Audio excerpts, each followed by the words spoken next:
ఏది అయినా ట్రై చెయ్యి ఆచి చికెన్ మసాలా. ఆచి చికెన్ మసాలా. నమస్తే, వెల్కమ్ టు సుమన్ టీవీ.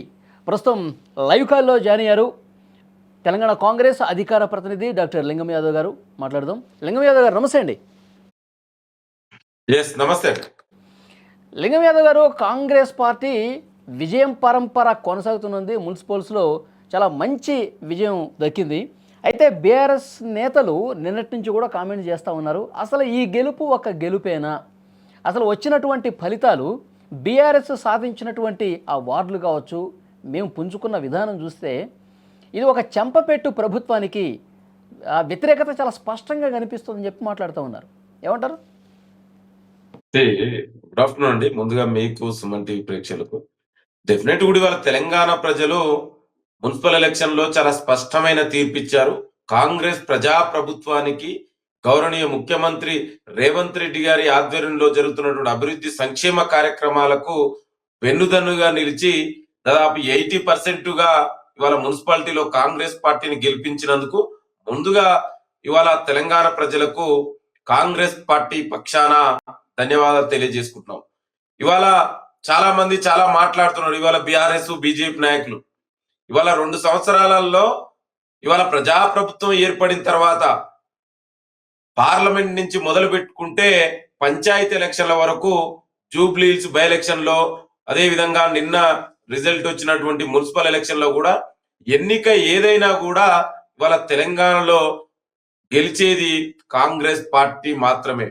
ఇవాళ ప్రజలు చాలా స్పష్టమైన తీర్పిస్తున్నారు. ఇప్పటికైనా ప్రతిపక్ష పార్టీలు ఆ నాయకులు ఒక బాధ్యతగా మెలిగి ఒక బాధ్యతాయుతమైనటువంటి ప్రతిపక్ష నాయకులుగా కన్స్ట్రక్టివ్ క్రిటిసిజం చేస్తే బాగుంటది. ఇవాళ కేసీఆర్ 10 ఏళ్ల పాలన, 11 సంవత్సరాల బీజేపీ కేంద్ర ప్రభుత్వంలో చేస్తున్నటువంటి నియంతృత్వ పోకడలు, ఇవాళ 2 సంవత్సరాల కాంగ్రెస్ ప్రజాప్రభుత్వ పాలన ప్రజలే ఆ డిఫరెన్స్ చూపించారు.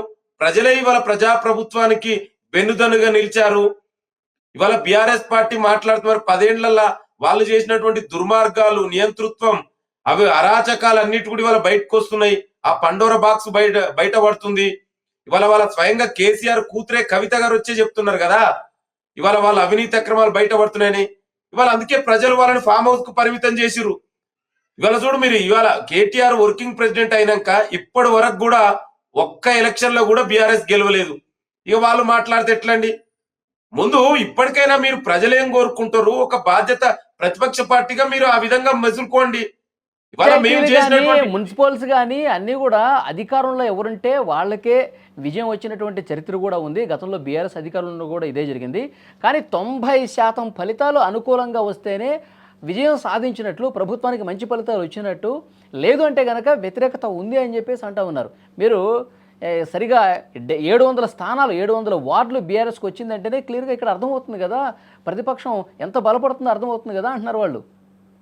నేను అదే చెప్తున్నా, అంటే 10 ఏళ్ల బీఆర్ఎస్ పాలన ప్రతిపక్ష పార్టీలను, ఉద్యమకారులను, చివరకు మీడియా కూడా స్వేచ్ఛ లేకుండా ఏ విధంగా నియంతృత్వంగా పరిపాలన జరిగిందో మనకి ఇంకా కూడా కళ్ళకు ఆ దుర్మార్గాలు కనబడుతూనే ఉన్నాయి. కానీ ఇవాళ తెలంగాణలో ప్రజాప్రభుత్వం ఒక స్వేచ్ఛాయుత వాతావరణంలో ప్రశాంతంగా ఎన్నికలు జరిగినాయి. ప్రజాస్వామ్యంలో మేము కాంగ్రెస్ పార్టీగా, ప్రజాప్రభుత్వంగా పాలకపక్షం ప్రతిపక్షం 2 ఉండాలని కోరుకునే పార్టీ ప్రభుత్వం మాది.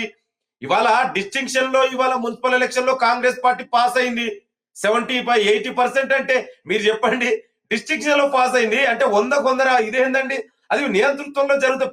అలా 10 ఏళ్లలో ఆ విధంగానే జరిగింది. ఎందుకంటే ప్రతిపక్ష పార్టీలని అడ్డగోలుగా బెదిరించడాలు, కొనుగోలు చేయడాలు అలా హయాంలో జరిగింది. మా హయాంలో జరగదు. మేము ప్రతిపక్షం కూడా ఉండాలనుకుంటున్నాం. మీరు కూడా అదే చేశారంటున్నారు. డబ్బులు పంచారంట, విపరీతంగా మందు పంపించారంట, ఇష్టం వచ్చినట్టుగా కొనేశారంట. మీరు నిజంగా అదే మేము అట్లా చేస్తే ఇప్పుడు మీరు అన్నట్టు వాళ్ళకి ఒక్క సీటు కూడా రాదు కదా. అక్కడే డిఫరెన్స్ అర్థమవుతుంది. అంటే కాంగ్రెస్ పార్టీ ప్రభుత్వం ఎంత ప్రజాస్వామ్యబద్ధంగా, రాజ్యాంగబద్ధంగా ఎలక్షన్ పోయిందనేది ఇది చాలా స్పష్టంగా కనబడుతుంది కదా. నేను అదే చెప్తున్నా, వాళ్ళు 10 ఏళ్లలో ఆ దుర్మార్గాలు చేసిర్రు. ఇది ప్రజాప్రభుత్వం అట్లా జరగదు. మేము అభివృద్ధిని, సంక్షేమాన్ని నమ్ముకున్నాం. మేము ఇవాళ గవర్నమెంట్ ఏర్పడిన తర్వాత ఏం చేసినాం అనేది ప్రజలు మేము ఇచ్చినటువంటి హామీలకు, అమలు చేసినటువంటి ఇవాళ సిచ్యువేషన్ కు ఇవాళ రాష్ట్ర ముఖ్యమంత్రి మంత్రులు నిరంతరం ఇవాళ ప్రజలకు అందుబాటులో ఉంటూ ప్రజా సమస్యలు తీరుస్తూ తెలంగాణ రాష్ట్రాన్ని ఒక దేశానికే మోడల్ రాష్ట్రంగా తీర్చిదిద్దడం కోసం ఇవాళ నిరంతరం కష్టపడుతున్నారు. ఇవాళ ఈ యొక్క మున్సిపల్ ఎలక్షన్ లో విజయం మరింత ఉత్సాహాన్ని ఇస్తుంది ప్రభుత్వానికి, పార్టీకి. ఈ ప్రభుత్వం ఇంకా మరిన్ని మంచి కార్యక్రమాలు ప్రజలకు తీసుకుపోవడం కోసం ఇంకా ఉత్సాహంతో, రెట్టించిన ఉత్సాహంతో ప్రభుత్వం ముందుకెళ్తది. ఇవాళ మీరు ఏం చేసిరండి? మీ చర్చ పెడదాం. 10 ఏళ్లలో మీరు చేసిన దుర్మార్గాల గురించి చర్చ పెట్టమంటే పెడదాం. మరి 10 సంవత్సరాల బీఆర్ఎస్ పాలన దుర్మార్గాలు చేశారు, అరాచకాలు చేశారు, అన్యాయాలు చేశారు, దోచేసుకున్నారు. ఇవి ప్రతి సందర్భంలో మాట్లాడుతూ ఉన్నారు. కానీ మీరు వచ్చి 2 సంవత్సరాలు అవుతుంది, 2 సంవత్సరాలు పైగా కావస్తుంది. కానీ మీరు కేసీఆర్ని లోపలేసారా, కేటీఆర్ని లోపలేసారా, హరీష్ రావుని లోపలేసారా? కమిటీల పేరుతో, విచారణల పేరుతో కాలం సాగదీస్తున్నారు.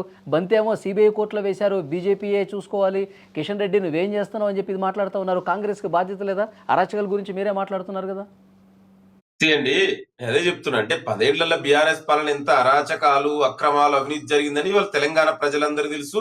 ఆ తెలంగాణ విజ్ఞులైన తెలంగాణ ప్రజలే బీఆర్ఎస్ ను, కేసీఆర్, కల్వకుంట్ల కుటుంబాన్ని ఇవాళ ఫామ్ హౌస్ పరిమితం చేసిరు. స్వయంగా కవిత గారే ఇవాళ బయటకు వచ్చి చెప్తున్నారు. ఇవాళ మేము ఇవాళ కాంగ్రెస్ ప్రజా ప్రభుత్వం ఎంక్వైరీ చేశాం, ఎంక్వైరీ నడుస్తుంది. అయితే ఇక్కడ ఒకటి మనం చాలా స్పష్టంగా అర్థం చేసుకోవాలి. ఎందుకంటే చాలా సార్లు కూడా మీడియా మిత్రులు కూడా ఇదే మాట్లాడడం, బీఆర్ఎస్ నాయకులు కూడా. అంటే ఎక్కడైనా కాంగ్రెస్ ప్రజా ప్రభుత్వం రాజ్యాంగాన్ని, ప్రజాస్వామ్యాన్ని, చట్టాన్ని నమ్మే పార్టీ ప్రభుత్వం అండి. కసబ్ లాంటి దుర్మార్గుడు కూడా, నీచుడు కూడా ఈ దేశంలో చట్ట ప్రకారం శిక్షించింది. అది దేశ గొప్పతనం అండి. Is the law of land. So ఇక్కడ ప్రజా ప్రభుత్వం కూడా మీరు రాజ్యాంగాన్ని, ప్రజాస్వామ్యాన్ని నమ్ముతాం. ఇవాళ ఎంక్వైరీ నడుస్తున్నాయి. ఎంక్వైరీ అయిన తర్వాత చట్ట ప్రకారం శిక్షలు పడతాయి. బీఆర్ఎస్ 10 ఏళ్లలో చేసినట్టు ప్రతిపక్ష నాయకులని, ఉద్యమకారులని మిడ్ నైట్ దర్వాజా తలుపులు బలగొట్టి అరెస్ట్ ఆ విధంగా చెయ్యమండి.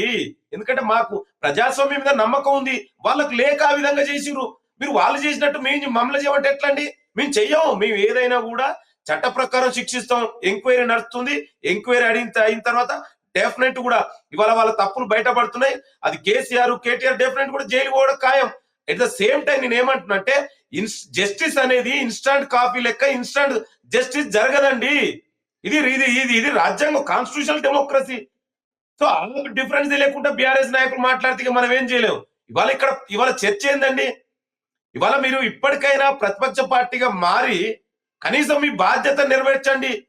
ఇవాళ అసెంబ్లీకి రాని ప్రధాన ప్రతిపక్ష నాయకుడు అంటే వాళ్ళు ఎన్నుకోబడిన నాయకుడు, ప్రతిపక్ష పార్టీ నాయకుడే ప్రతిపక్ష పాత్ర పోషిస్తలేడు. అందుకే ఇవాళ మున్సిపల్ కౌన్సిలర్ గా, కార్పొరేటర్లకు కూడా బీఆర్ఎస్ ను ఎందుకు ఎన్నుకోవాలంటే ఇదే రీజన్. వాళ్ళ నాయకులు కూడా రేపు ఆ కౌన్సిల్ మీటింగ్ పోతారని గ్యారంటీ ఉంది? మున్సిపల్ సమావేశానికి, కార్పొరేషన్ సమావేశానికి అటెండ్ అవుతారని గ్యారంటీ ఏముంది? వాళ్ళ నాయకుడే ఫామ్ హౌస్ లో పడుకోండు కదా. మరి ఏమంటారు చూడు, యథారాజా తదా. వాళ్ళ నాయకుడు అట్నే ఉండు, వాళ్ళ లీడర్లు కూడా అట్నే ఉంటారు. అందుకే ప్రజలు బుద్ధి చెప్పిరు. మీరు అవసరం లేదు, మీరు కౌన్సిల్ పోవాల్సిన అవసరం లేదు, కేసీఆర్ అసెంబ్లీకి పోవాల్సిన అవసరం లేదు, మీరు కూడా మున్సిపల్ కార్పొరేటర్ గా, కౌన్సిల్ గా మీరు కూడా పోవాల్సిన అవసరం లేదు. అందుకే వాళ్ళకు గౌడ కొట్టిరు. అందుకే నేను ఏమంటున్నా అంటే, ఒక్కసారి మనం ముఖ్యమంత్రి గారి గురించి మాట్లాడుకుందాం. ఇదేంటి వన్ మ్యాన్ షో కనిపిస్తుందా? అంటే పోటీ చేసిన ప్రతి ఎన్నికలో కూడా కాంగ్రెస్ పార్టీ విజయం సాధిస్తోంది. లోక్సభలో 8 స్థానాలు వచ్చాయి. తర్వాత జూబ్లీహిల్స్ కంటోన్మెంట్ ఉప ఎన్నిక, పంచాయతీలు, ఇప్పుడు మున్సిపల్స్, మొత్తం కూడా కాంగ్రెస్ అద్భుత విజయాల వెనక ఏంటి రహస్యం ఏంటి? రేవంత్ రెడ్డి గారిని ప్రజలందరూ కూడా మంచి నమ్మకం చూపిస్తున్నారని భావించాలా? అండి డెఫినెట్ కూడా ఇవాళ తెలంగాణ ప్రజా ప్రభుత్వం, గౌరవ ముఖ్యమంత్రి రేవంత్ రెడ్డి గారి ఆధ్వర్యంలో ఇవాళ ప్రజా ప్రభుత్వం, మంత్రులు, ముఖ్యమంత్రులు, మా పిసిసి ప్రెసిడెంట్ ఇవాళ మహేష్ కుమార్ గౌడ్ గారు అందరూ కూడా ఒక కలెక్టివ్ గా సమిష్టి నిర్ణయాలతోటి ఇవాళ ప్రజా ప్రభుత్వం ముందుకెళ్తుంది. ఇవాళ మా పిసిసి ప్రెసిడెంట్ ముఖ్యమంత్రి రేవంత్ రెడ్డి గారు, పిసిసి ప్రెసిడెంట్ మహేష్ కుమార్ గౌడ్ గారు ఇద్దరు కూడా ఒక జోడెత్తుల్లాగా అటు పార్టీని, ప్రభుత్వాన్ని సమిష్టి నిర్ణయాలతోటి ఇవాళ ముందుకు తీసుకుపోతున్నారు. అందుకే ఈ ఫలితాలు వస్తున్నాయి. అంటే కాంగ్రెస్ పార్టీ ఏదైనా కూడా కలెక్టివ్ డిసిషన్ తీసుకుంటుందండి. డెఫినెట్ కూడా ఇవాళ ముఖ్యమంత్రి అనేది ప్రభుత్వానికి అధినేత. డెఫినెట్ కూడా ఆయన ఆధ్వర్యంలోనే ఎలక్షన్స్ పోతాం. ఆయన ఆధ్వర్యంలో ఆయన చేసినటువంటి 2 సంవత్సరాల్లో ఈ ప్రభుత్వం చేసినటువంటి అభివృద్ధి సంక్షేమ కార్యక్రమాలలో ఏ విధంగా మేము ప్రజల వద్దకు తీసుకుపోయినాం, మేము ప్రజలకు ఏం చేసినాం, అది ముఖ్యమంత్రి గారి పరిపాలన కంటే పరిపాలనకి ఇవాళ ప్రజలు మద్దతు ఇచ్చారు కదా. డిస్టింక్షన్ లో ఈ ప్రభుత్వానికి మద్దతు ఇచ్చారు. ఎట్ ద సేమ్ టైం పార్టీని ముందుండి నడిపించడంలో మహేష్ కుమార్ గౌడ్ గారు పిసిసి అధ్యక్షుడుగా వాళ్ళు నిరంతరం పార్టీని పర్యవేక్షిస్తూ, పార్టీ నాయకులకు, కార్యకర్తలకు దిశానిర్దేశం చేస్తూ, అంటే ఇటు పార్టీ, ప్రభుత్వం ముఖ్యమంత్రి పిసిసి ప్రెసిడెంట్ ఒక జోడెద్దులాగా కలిసి పనిచేసిరు. ఆ సమిష్టి నిర్ణయమే ఇవాళ మున్సిపల్ ఎలక్షన్ లో 80% పైగా ఇవాళ మేము గెలిచినామంటే దానికి నిదర్శనం అదే. ఇవాళ బీఆర్ఎస్ లెక్క నియంతృత్వంగా జరగదండి, ఏకపక్ష నిర్ణయాలు జరగదు. అక్కడ వాళ్ళు ఏకపక్షంగా నిర్ణయాలు జరుగుతుంది, ఆ గడిలలో కూర్చొని డిసిజన్ తీసుకుంటారు. కానీ మా ప్రభుత్వంలో పార్టీలు అట్లా కాదు, అందరూ కూడా కలిసికట్టుగా కలెక్టివ్ డిసిజన్ తీసుకురు. దానికి నిదర్శనమే ఇవాళ ఎలక్షన్స్. ఈ ఒక్క ఎలక్షనే కాదు, మీరు చూసిరు గతంలోనే పంచాయతీ ఎలక్షన్ లో కూడా, అదే విధంగా జూబ్లీ హిల్స్ బై ఎలక్షన్ లో, కంటోన్మెంట్ బై ఎలక్షన్ లో, పార్లమెంట్ ఎలక్షన్ లో, అంటే ఈ తెలంగాణలో ఏ ఎన్నిక జరిగినా కూడా ఇవాళ గెలిచేది కాంగ్రెస్ పార్టీ మాత్రమే. ఇవాళ చాలా స్పష్టంగా అర్థమైంది. ఇవాళ ప్రతిపక్ష పార్టీలు బీజేపీ బీఆర్ఎస్ ఎంతసేపు వాళ్ళిద్దరు కలిసి పోటీ చేసినా కూడా 30% సీట్ రావట్లేదు. అయితే కాంగ్రెస్ పార్టీ విజయాల వెనుక ఒకటి సింగిల్ ఆన్సర్ చెప్పండి. ఇది రేవంత్ రెడ్డి గారి వన్ మ్యాన్ షోనా, లేకపోతే కాంగ్రెస్ పార్టీలో ఉన్నటువంటి ఇంతకుముందు మీరు చెప్పినట్టు సమిష్టి కృషి వల్ల సాధ్యమైందంటారా? అండి డెఫినెట్ కూడా ప్రభుత్వాధినేతగా ముఖ్యమంత్రి రేవంత్ రెడ్డి గారు ఉంటారు. రేవంత్ రెడ్డి గారు ఆధ్వర్యంలో, ఎందుకంటే ప్రభుత్వాధినేత ఆయన కదా. ఎట్ ద సేమ్ టైం నేను ఏమంటా అంటే ఇవాళ ముఖ్యమంత్రి గారు, మంత్రులు, మా పార్టీ పిసిసి అధ్యక్షుడు అందరూ కలిసికట్టుగా తీసుకున్న నిర్ణయాలు, కలిసికట్టుగా సమిష్టి విజయాలు, ఇందులో అందరి పాత్ర ఉంది. మా ముఖ్యమంత్రి కూడా చాలా స్పష్టంగా చెప్పారు, ఇది ఎప్పుడు కూడా ఏదో ఒక నియంతృత్వం లెక్క కేసీఆర్ లెక్క మాట్లాడరండి. ఇది మా అందరి కార్యకర్తలు, నాయకులు అందరూ కలిసికట్టుగా పనిచేసి ఈ యొక్క విజయాన్ని తీసుకొచ్చారు. ఇందులో ఈ విజయంలో అందరి పాత్ర ఉంది. ఎట్ ద సేమ్ టైం ముఖ్యమంత్రిగా వ్యక్తిగా పెద్దన్న పాత్ర ఆబ్వియస్ గా చీఫ్ మినిస్టర్ ఉంటది. ఇంకా దాంట్లో డౌట్ ఏముందండి, ఆబ్వియస్ కదా. ఒక మాట రాజగోపాల్ రెడ్డి గారు అసంతృప్తిని ఎందుకు చలార్చలేకపోతుంది రాష్ట్ర కాంగ్రెస్? అండి ఏమన్నా ఆ విషయంలో నేనైతే ఆయన అసంతృప్తుడు నేనైతే ఉందని నేనైతే నాకైతే తెలియదు. కామెంట్ మీరు కూడా వినుంటారు, నాకు మంత్రి పదవి ఇస్తే ఓకే, లేదంటే ముఖ్యమంత్రినే కూర్చుంటా అన్నారు ఆయన. నేను ఏమంటున్నంటే ఒకవేళ వాళ్ళు ఏదైనా వాళ్ళు కాంగ్రెస్ నాయకులు పెద్దలు డెఫినెట్ గా అలాంటిది ఏదైనా ఉంటే మా నాయకులు పిసిసి ప్రెసిడెంట్ గారు, మిగతా మా ఇన్ఛార్జ్ గారు వాళ్ళు మాట్లాడతారు. ఎందుకంటే నేను వాళ్ళ గురించి కామెంట్ చేసే అంత వాళ్ళు ఏదైనా పార్టీ డిసిషన్ తీసుకుంటారు. అట్లాంటి విషయాలు ఏదైనా ఎక్స్ప్రెస్ ఎవరైనా చేయొచ్చు, అభిప్రాయాలు చెప్పడం తప్పు కాదు కదా. సో ఏదైనా ఉంటే మా పార్టీ అధినాయకత్వం ఆ విషయాలలో ఆలోచించి నిర్ణయం తీసుకుంటారు. ఓకే, సో నెక్స్ట్ ఏంటి, ఇంకా జిహెచ్ఎంసీ ఎలక్షన్స్ కూడా రాబోతూ ఉన్నాయి అతి త్వరలోనే. తర్వాత ఇంకా ముందు ఎలక్షన్స్లో కూడా కాంగ్రెస్ హవా ఇట్లాగే ఉండబోతుందంటారా ఫైనల్గా? డెఫినెట్ గా అండి, నేను అదే చెప్తున్నా. ఇవాళ ఎలక్షన్ ఏదైనా కూడా, తెలంగాణలో ఏ ఎలక్షన్ జరిగినా కూడా డెఫినెట్ కూడా కాంగ్రెస్ పార్టీ 100% గెలుస్తుంది. ఇవాళ మీరు అన్నట్టు ఇవాళ మీద చెప్తున్నా, పంచాయతీ పార్లమెంట్ నుంచి మొదలు పెట్టుకుంటే పంచాయతీ వరకు, నిన్నటి మున్సిపల్ ఎలక్షన్స్ వరకు డెఫినెట్ కూడా రేపు జిహెచ్ఎంసీలో కూడా డెఫినెట్ కూడా ఇవాళ జిహెచ్ఎంసీ మీద జెండా ఎగిరేది కాంగ్రెస్ పార్టీ జెండానే. 100% కాంగ్రెస్ పార్టీ ఇవాళ ఇక్కడ గెలవబోతుంది. ఎందుకంటే మేము అభివృద్ధిని, సంక్షేమాన్ని నమ్ముకున్నాం. ఇవాళ ఒక ప్రజా పరిపాలన, ప్రజల వద్దకు పాలన ఏ విధంగా ఉంది, ప్రజా సమస్యలు తీరుస్తూ తెలంగాణ రాష్ట్రాన్ని దేశంలోనే ఆదర్శ రాష్ట్రంగా తీర్చిదిద్దాలని ముఖ్యమంత్రి గారు, మంత్రులు నిరంతరం కృషి చేస్తున్నారు. ఇవాళ మా పాలసీలు ప్రజలందరూ కూడా హర్షిస్తున్నారు. అంటే ఇవాళ తెలంగాణలోని సబ్బండ వర్గాలు ఇవాళ మొన్న మీరు రూరల్ చూసి, రూరల్ ఎలక్షన్స్ లో కాంగ్రెస్ పార్టీ వైపు ఉన్నారు, నిన్న అర్బన్ ఎలక్షన్ లో కాంగ్రెస్ పార్టీ వైపు ఉన్నారు. అంటే ఇవాళ రూరల్, అర్బన్ గా తెలంగాణలోని సబ్బండ వర్గాలు, రైతులు, మహిళలు, యువత, ఇవాళ నిరుద్యోగ అందరూ కూడా ఇవాళ తెలంగాణలోని సబ్బండ వర్గాలు కూడా కాంగ్రెస్ పార్టీ వైపు ఉన్నారు. డెఫినెట్ కూడా జిహెచ్ఎంసీ పైన ఎగిరేది కాంగ్రెస్ జెండానే. 100% mark my word. చూద్దాం, ఇంకా ఎంతో సమయం లేదు, ఆ ఫలితాలు కూడా చూద్దాం, మళ్ళీ మాట్లాడదాం. థ్యాంక్ యూ వెరీ మచ్ లింగం యాదవ్ గారు. Thank you.